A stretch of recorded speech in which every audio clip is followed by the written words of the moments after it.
On the first day of 1956, one of the greatest legends of our time recorded Heartbreak Hotel in Nashville, Tennessee.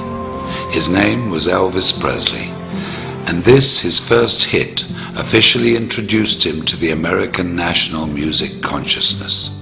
The song was inspired by a young man who died an untimely death and evoked the last words, "I walk a lonely street." It was a song that would serve as the definition of a generation of music unlike anything the world has ever seen since. On that day, something else had taken place, perhaps not so momentous at the time, but that would prove to also define a generation, not of music, but of changing people's lives, and who would also die an untimely death as fate would have it.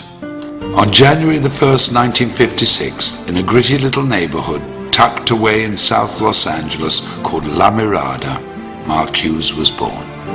His life was fairly unremarkable. Born to JoAnne Hughes and raised by her and Stuart Hartman, whom she married, Mark was probably reared much like many of us. Mind your manners, be responsible, keep your elbows off the table, make good choices. He was skinny and good-looking, polite and friendly, and very protective of his two younger brothers. The quietest of the three boys, he'd inherited his mother's good looks and Stuart's focus and intensity. Like many families of the day, JoAnne and Stuart moved the family to Camarillo to try to provide a better life for them, to build a future and keep the family safe.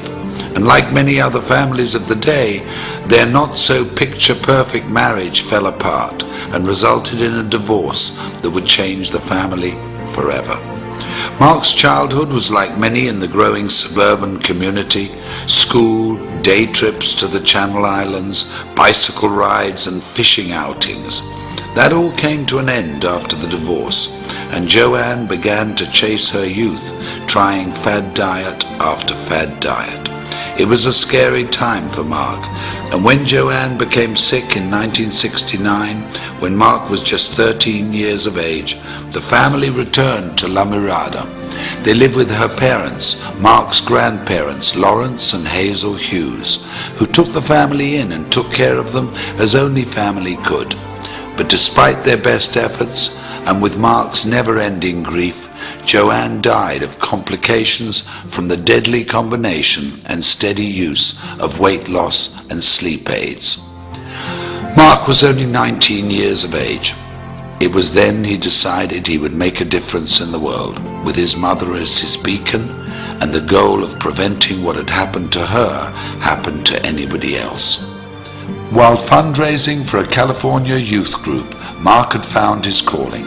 He was charismatic, charming and persuasive. He'd even convinced then Governor Ronald Regan to part with $500. And with the taste of success in his mouth, the goal of changing lives through better health as his objective, the idea of personal financial freedom, and the memory of his mother in his heart, Mark Hughes entered the world of direct selling and network marketing. In 1976, Mark began selling Slender Now diet products, quickly becoming one of their top 100 earners. When the company collapsed in 1979, he sold exercise equipment and weight control products for Golden Youth, another direct sales organization. And when Golden Youth also failed, Mark decided to start his own company. Intrigued by the Eastern philosophy of herbal medicine, combined with the vitamin and mineral technology of the West, he co-developed a line of products that promised a bold 100% satisfaction guaranteed or your money back.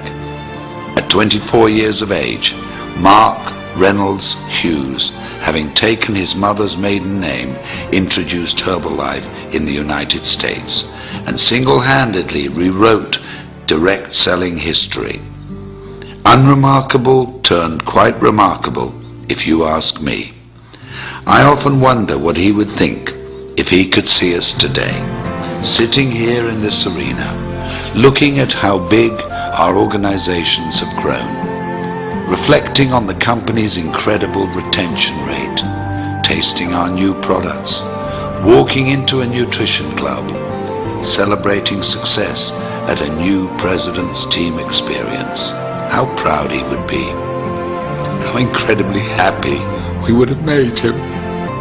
I know in my heart, as many of you do in yours, that his light is what has made this possible, that his vision is what fuels us, that we are forever changed because of his influence on us and his belief that despite what we may think of ourselves every now and again, we're truly remarkable human beings. What a gift we've been given. What an incredible, invaluable, unique gift.